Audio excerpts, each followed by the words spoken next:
Okay, in this video I'm going to talk about Dungeon Crusade Chronicles, the short version of base game Dungeon Crusade. It's a variant. I really just want to talk about the idea of this variant, what it does, and how it basically flows, and the concepts, and why some of the rules are in place and what they're supposed to do. So basically, short story is I've played Dungeon Crusade a ton. I mean, I have easily over 200 hours of the base game. I love it. It's one of my favorite games that I own, if not my favorite. And I play it only solo. I've never even played it co-op, so it's 100% solo. The way I play it. But what I wanted to do is create something that I could play Dungeon Crusade in a short period of time and yet feel like I was playing Dungeon Crusade base game. It's very challenging to do that because you got the exploration and stuff, but the basic like fighting, upgrading, things of that nature, I think this variant does a pretty good job in doing it. Okay, so what do you do in Dungeon Crusade? Basically, you are the encounter phase. You are rolling dice. First thing you do in the game is you're rolling a ton of dice and you're drafting. So the biggest mechanic in this game is dice drafting. You're rolling dice to actually get an encounter. So these dice, you start the game with rolling these dice. If those dice actually hit and they're all the same color, you pull an encounter card. The percentage of an encounter card coming out is pretty low. It's usually you get one like in every maybe 4 turns, which is what I like. You're rolling a minion die. Once again, your percentage is 50% chance that you are either moving a minion and they're moving in the patrol route, or you're spawning a minion. So that's what that whole phase is about: either spawning a minion, moving a minion, or getting an encounter card. So that's a piece of the base game.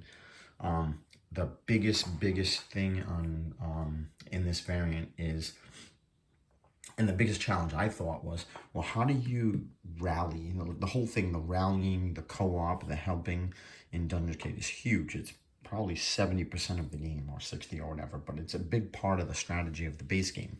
So how do you do that with one hero in less than an hour? So what I've done is I'm using warfare dice that you draft to increase your skills. Not your skills, your warfare attributes. And with skill dice, this is a health die. These dice don't come with the base game. It's just grab some dice from other games, or get them on Amazon for relatively cheap. Anyway, this is a health die that replenishes your health. This is an essence die. This is gold. So the thing with Dungeon Crusade is you gotta ramp up these skills and these attributes. You have to ramp them up because the base game, it takes a while to level up your character, and we're doing this in this variant through dice. So health, life force, this increases your movement. This is essence die. This is gold, so you can buy loot. And this is a monster die, which is really, I like this. This is something I really like this die. And these are skills you upgrade, and you do, and they speed up the game. You still got minions, you still got all that fun stuff. You still have your skills. You can grab these skills to upgrade your character. The biggest thing in this game is time. So anytime you're doing anything in this game, if you die, you increase it. So basically, you start off at 0 on the terror level. If it ever hits 12, you're defeated instantly. The game's over. Okay. Things that can really mess you up is if you die and you're defeated, or you're killed in a battle, or in a trap, or anything. You actually max out your health and your essence. There's no rolling. You're maxing it out, and then the terror level goes up 2, which is crucial. Anytime these dice are not available, they're exhausted.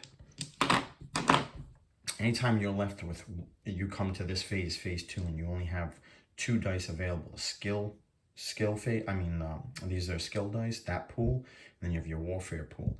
Anytime you only have one of each, you're not drafting them. You actually replenish them and refresh them. And then the terror level goes up 1. So there you go. You can see how, let's say you died, and then this terror level goes up really quick. Here's another thing. Anytime Mahiliak, so the timer in the game is, he's in the dungeon, he's moving around, okay? It's only one board, okay?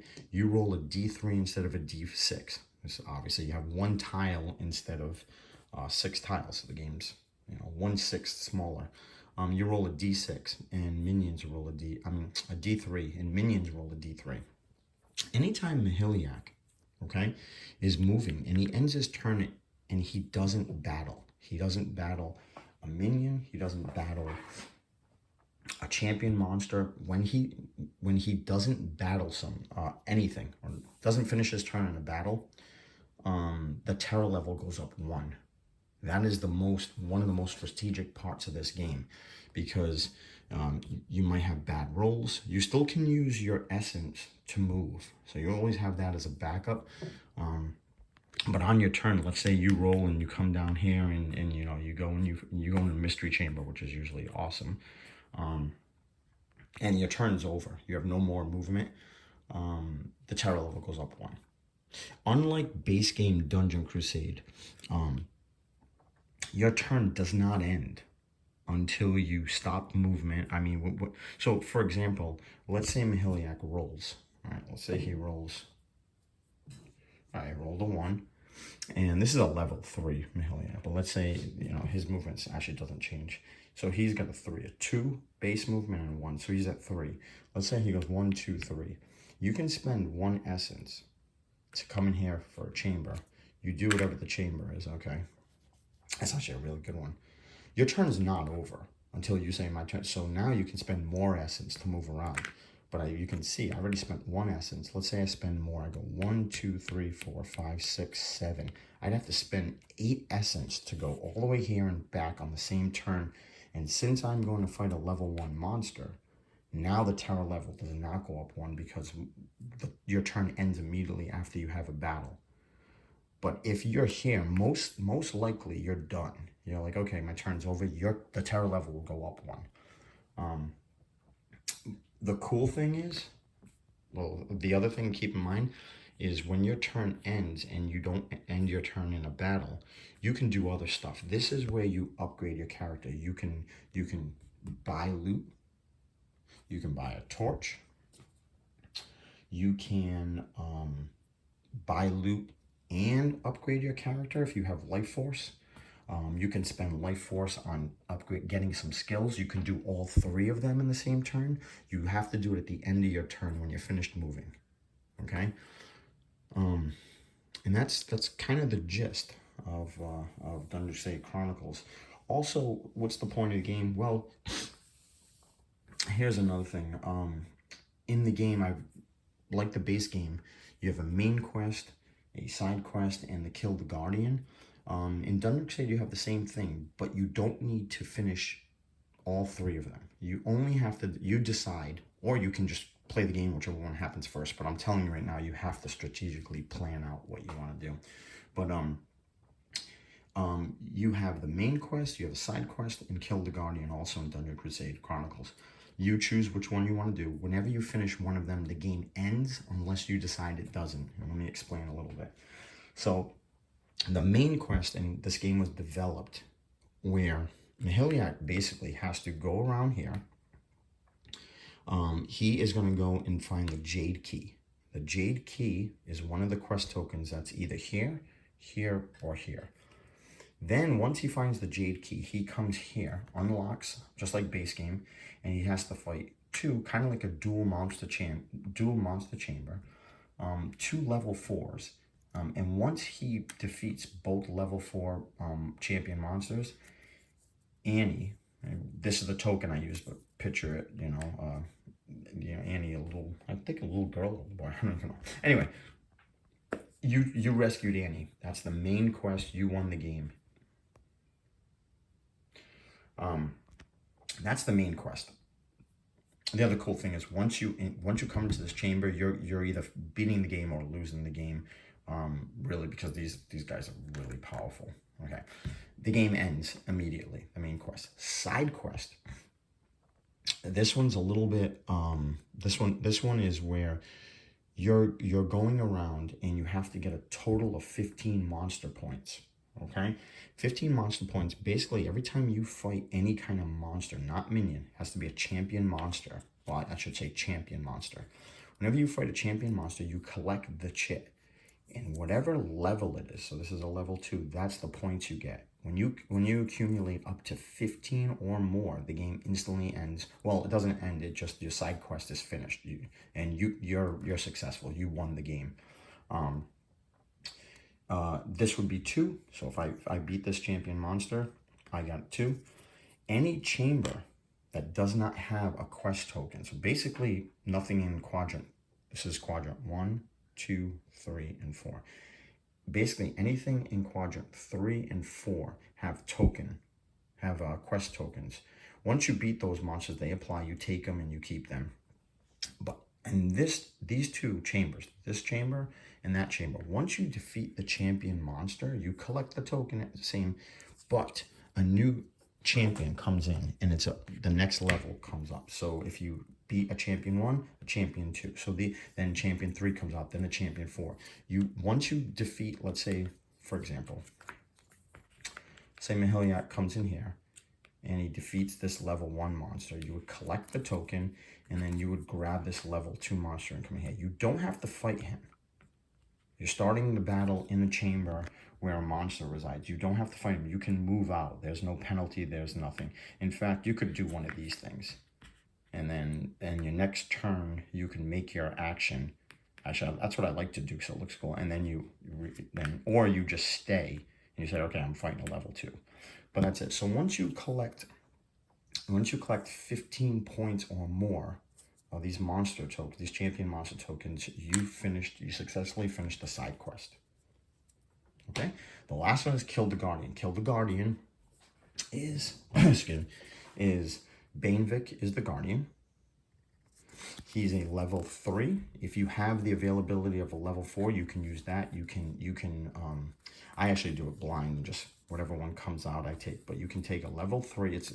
The game was developed with a level 3 Bainvik Guardian.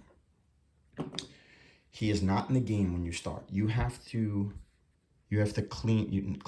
collect all of the tokens in the game that are not part of a chamber. So you'd have to collect treasure, all the trap cards, these trap tokens, that crate, that trap, that. Yeah. So there's not that much, but once you collect all of these tokens, not chambers, anything in the chamber can stay. Bainvik, he comes into the game. You spawn him. So spawn points in this are the bones. There's a bone here, bone there, and then this one's a spawn point. He spawns into the game, okay? And then every turn, in the beginning of your turn, he moves, just like base game. So he's gonna fly through these quadrants. And then when you get to him, when he is defeated, Kill the Guardian quest is over. So this is, you really, just kind of FYI, you want to go around and fight some of these monsters and upgrade your character and make sure he is at least a level 3. You'll get smoked if you're a level 2, unless you have a ton of warfare dice. Whatever, there's a ton of ways to fight this, to beat this quest. But this is the Kill the Guardian quest with Bainvik. So those are the 3 ways. Now, in addition to this, if you can finish Kill the Guardian quest, finish the side quest, which is 15 points or more, and rescue Annie, you've unlocked what I've created. It was a legacy campaign option, which I'll talk more about that. But that basically is, there's a special thing that happens to Mahiliak that you can use in the dungeon base game, but you have to do all of them in one shot in the same game before the terror level hits 12. I've yet to even come close to do it. But that's it. Hope you enjoyed it. Let me know if you have any questions. Thank you.